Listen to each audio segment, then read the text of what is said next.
അരൂർ ശ്രീകുമാരവിലാസം ക്ഷേത്രത്തിലെ 25ാമത് ശ്രീമദ് ഭാഗവത സപ്താഹയജ്ഞത്തിന് ഭക്തി നിർഭരമായ തുടക്കം. ഭാഗവതാചാര്യൻ പുല്ലയിൽ ഉണ്ണികൃഷ്ണൻ നമ്പൂതിരി ഭദ്രദീപ പ്രകാശനം നിർവഹിച്ചു.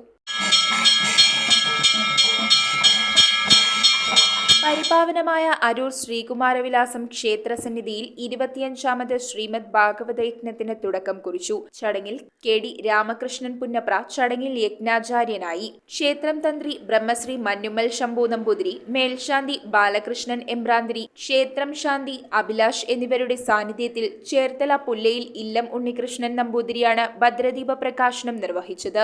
യജ്ഞത്തിൽ പങ്കെടുക്കാനായി നിരവധി ഭക്തജനങ്ങൾ ക്ഷേത്രത്തിൽ എത്തിച്ചേർന്നു. മുൻ സപ്താഹ യജ്ഞങ്ങളിൽ ദേവസ്വത്തിന്റെ പ്രസിഡന്റ്, സെക്രട്ടറി, ഗജാഞ്ചി സ്ഥാനം വഹിച്ച മഹത് വ്യക്തികളെയും മുതിർന്ന മുൻകാല പ്രവർത്തകരെയും വരേക്കാട് രാധാകൃഷ്ണപിള്ളിയെയും ദേവസ്വം ജീവനക്കാരൻ വഞ്ചിപുരക്കൽ സൈജനെയും ക്ഷേത്ര മഹിളാ സംഘടനകളുടെ മുതിർന്ന മഹത് വനിതകളെയും അയ്യപ്പ സേവാ സംഘം പ്രവർത്തകരെയും ചടങ്ങിൽ ആദരിച്ചു. ഭക്തി നിർഭരമായ ശ്രീകൃഷ്ണ വിഗ്രഹഘോഷയാത്രയും നടത്തി. News bureau, Aroor.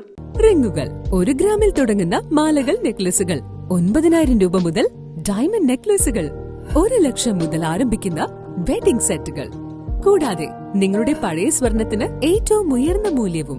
Maharaja gold and diamonds,